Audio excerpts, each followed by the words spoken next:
이 이야기는 조선시대 단종의 어머니 현덕왕후 권씨에 관한 이야기다. 권씨는 세종 13년 10살 때 대궐로 들어와 세자를 모시게 되었다.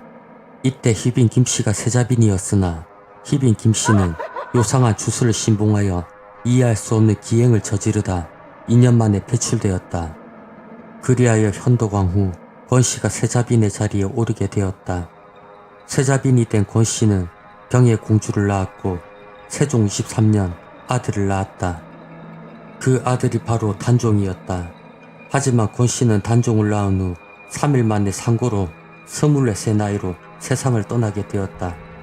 이후 세종이 세상을 떠나 문종이 왕위를 이었고 문종이 왕으로 즉위한 뒤 권씨는 현덕왕후로 추봉이 되었으며 현덕왕후의 무덤은 안산에 묻혔고 소릉이라 일컬었다.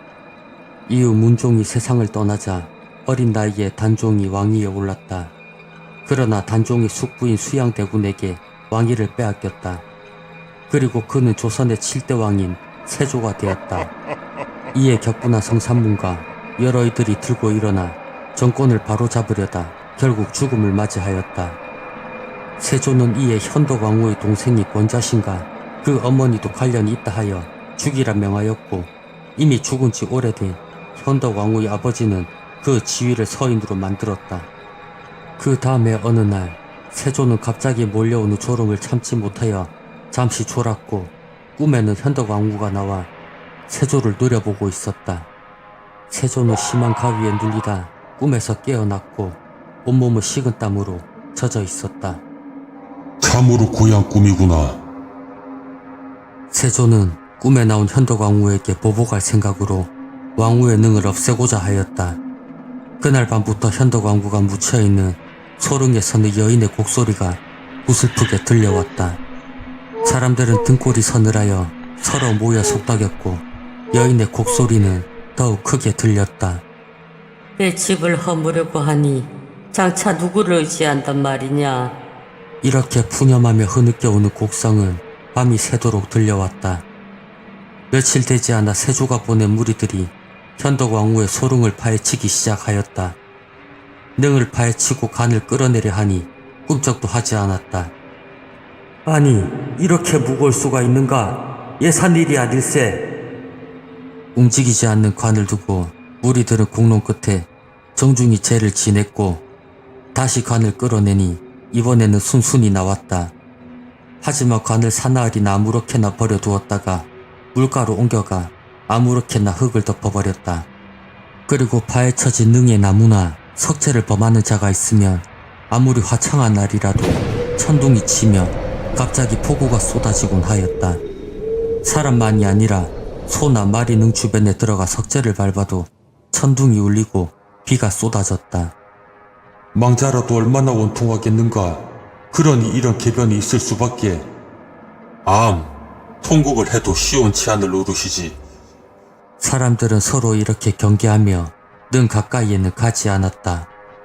능이 있는 안산마을에는 바다를 향해서 제사가 있었다.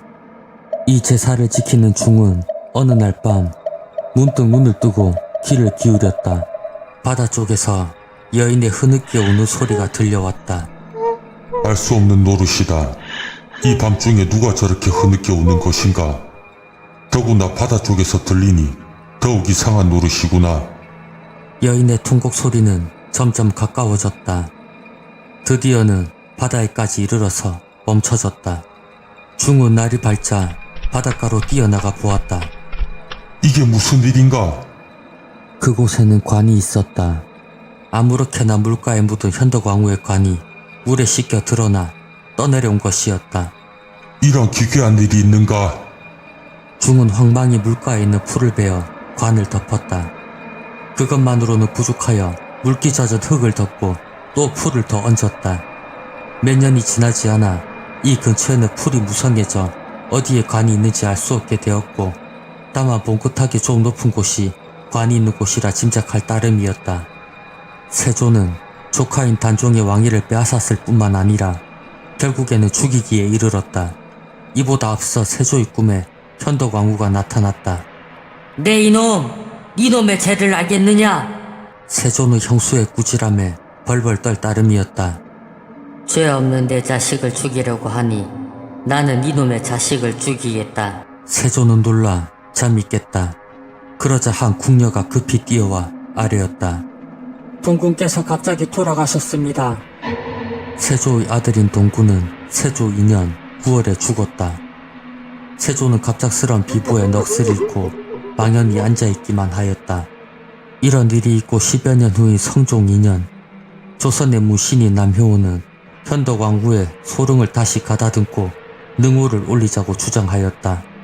그리고 기괴한 일은 계속 일어났고 약 50년 후인 중종 때에 이르러서는 더욱 자주 나타나게 되었다.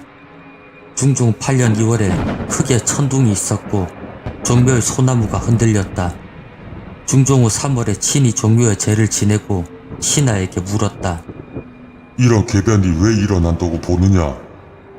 예, 문조 대왕께서는 홀로 그 위패가 모셔져 있습니다. 하오니 소릉을 다시 가꾸고 문종 대왕과 더불어 모시게 하는 것이 옳을까 하옵니다. 이에 중종은 소릉을 다시 가꾸라고 명령을 내렸다. 그러나 현덕왕후의 간이 어디에 묻혀 있는지 알 수가 없어 신하들을 시켜 소릉을 찾으라 명하였다. 이에 명을 받은 신하들은 마을 사람들 사이에 전해져 내려오는 대로 물가 봉긋한 곳을 파보았다. 그러나 관은 나타나지 않았다. 여기도 아닌가 보구나.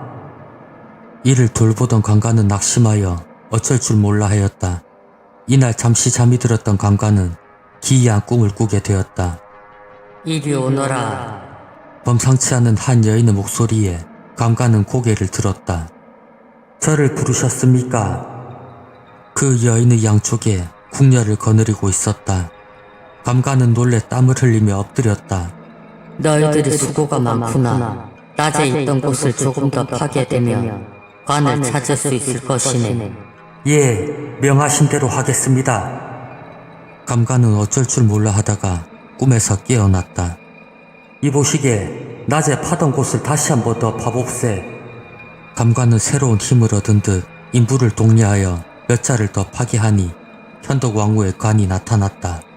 현덕왕후의 관은 전에 묻혔던 안상 소릉자리가 아닌 문종이 묻힌 현릉 옆에 능을 만들어 정중하게 묻었다. 이때 갑자기 맑은 하늘에서 비가 쏟아지다가 잠시 후에 그쳤다. 현덕왕후의 원혼이 이제까지의 일을 생각하고 통곡하는 눈물이 비가 되어 뿌린 것이라고 모두들 수군거렸다. 문종의 능과 현덕왕후의 능 사이에 소나무 몇 그루가 있었는데 저절로 시들다 죽었다. 이에 그 소나무를 송두리째 베어버리게 하니 두 능은 환히 서로 바라보게 되었다. 그 후로 다시는 괴이한 일이 일어나지 않았다고 한다.